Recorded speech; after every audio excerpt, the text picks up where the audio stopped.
नमस्कार, शिल्पा होम किचनमध्ये सर्वांचं मनापासून स्वागत.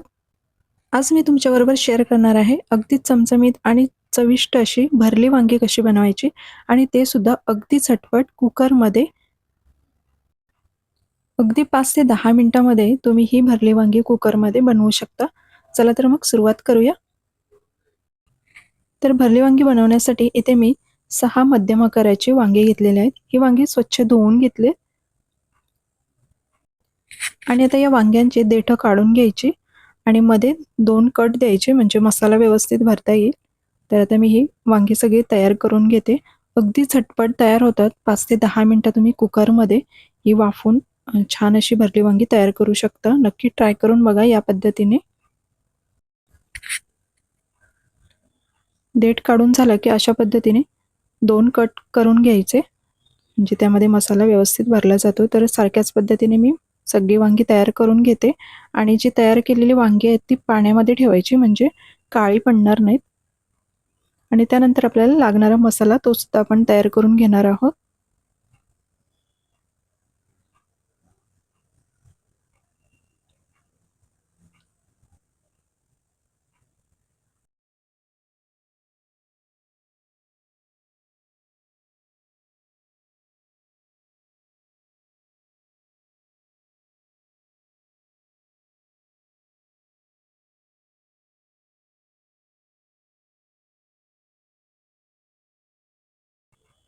तर आता वांगी सगळी आपली तयार करून झालेली आहेत. आता मसाल्यासाठी काय काय लागणार आहे ते बघूया. इथे मी अर्धी वाटी सुकं खोबरं बारीक चिरून घेतले. त्यानंतर पाववाटी शेंगदाणे घेतलेले आहेत. 10 ते 12 लसणीच्या पाकळ्या, 1 इंच आल्याचा तुकडा आणि थोडी कोथिंबीर. आता शेंगदाणे आणि सुकं खोबरं हे आपल्याला भाजून घ्यायचंय. आता गॅसवरती एक पॅन ठेवलंय. मध्यम गॅसवरती सुरुवातीला मी सुकं खोबरं भाजून घेते. सुकं खोबरं अगदी गुलाबी रंगावरती भाजून घ्यायचंय. खूप जास्त काळपट करायचं नाही. जास्त काळपट रंगावरती आपण जर खोबरा भाजून घेतला तर त्याची चव थोडीशी कडवट लागू शकते. त्यामुळे थोडासा हलका कलर बदलला की मग आपण हे खोबरं काढून घ्यायचं.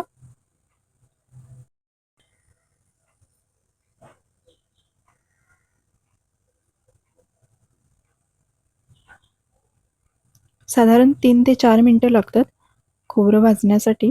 तर हे होत आलेलं आहे.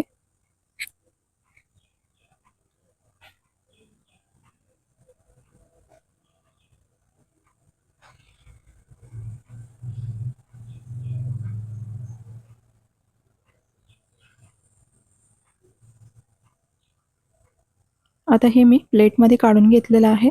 त्याचबरोबर आपण शेंगदाणे सुद्धा भाजून घेऊया.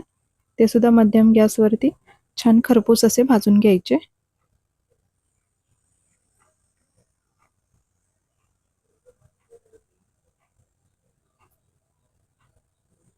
खोबरं आणि शेंगदाणा वापरल्यामुळे ग्रेव्हीला किंवा मसाल्याला खूप छान टेस्ट येते. आता मी ते सुकं खोबरं वापरलं. याऐवजी तुम्हाला ओलं खोबरं वापरायचं असेल तरी सुद्धा वापरू शकता. आता हे शेंगदाणे सुद्धा भाजून झालेले आहेत. हे सुद्धा आपण प्लेटमध्ये काढून घेऊया.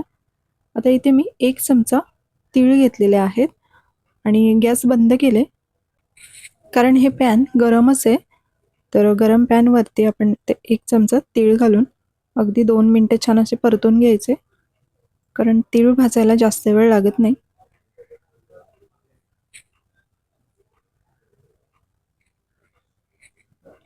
तर हे सुद्धा झालेले आहेत. आणि आता हे सगळं साहित्य थंड करून घ्यायचं.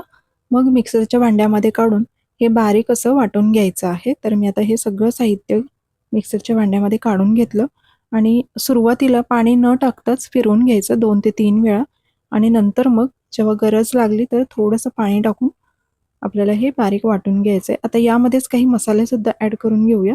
तर मी इथे 2 चमचे लाल तिखट मिरची पावडर, 1 चमचा काश्मीरी लाल मिरची पावडर, 1 चमचा गरम मसाला, पाव चमचा हळद आणि चवीपुरतं मीठ हे सुद्धा आत्ताच टाकून घ्यायचं. तुम्ही तुमच्या अंदाजाने मीठ टाकून घेऊ शकता. आणि आता हे पाणी न टाकता थोडा वेळ फिरवून घ्यायचं. व्यवस्थित मिक्स झालं की मग थोडं पाणी टाकून हे बारीक वाटून घ्यायचं आहे. तर मी आता थोडं पाणी ॲड केलंय आणि परत एकदा बारीक वाटून घेतलेलं आहे. बघू शकता तुम्ही. तर आपला मसाला इथे तयार झालेला आहे. तो मी एका प्लेटमध्ये काढून घेतलाय आणि आता आपण जे कट केलेले वांगे आहेत त्यामध्ये हा मसाला भरून घ्यायचा. आता हे वांग्याला आपण जे कट दिलेत त्यामध्ये हा मसाला अगदी व्यवस्थित असं भरून घ्यायचा.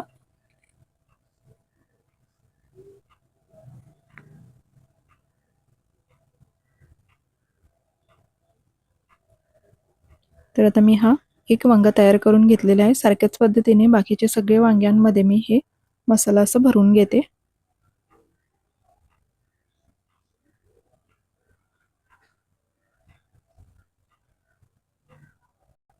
या पद्धतीने वांग्याचा मसाला नक्की बनवून बघा, खूप चविष्ट लागतो.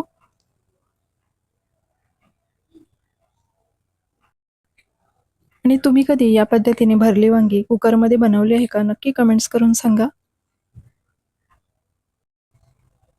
तर मी सारख्याच पद्धतीने ही सगळी वांगी तयार करून घेतलेली आहेत आणि आता या वांग्यांना एक फोडणी तयार करून घेऊया. तर इथे मी गॅसवरती कुकर घेतलंय. कुकर छान गरम झाला की यामध्ये पाववाटी तेल टाकून घेतलेलं आहे. तेल तुम्ही तुमच्या आवडीनुसार कमी जास्त करू शकता.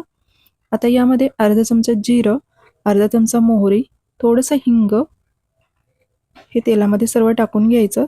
आता यामध्येच मी कढीपत्ता सुद्धा टाकून घेतलेला आहे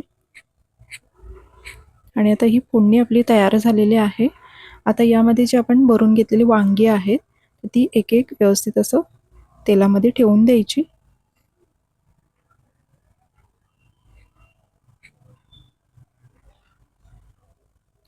आणि जो शिल्लक राहिलेला मसाला आहे तो सुद्धा वरून टाकून द्यायचा.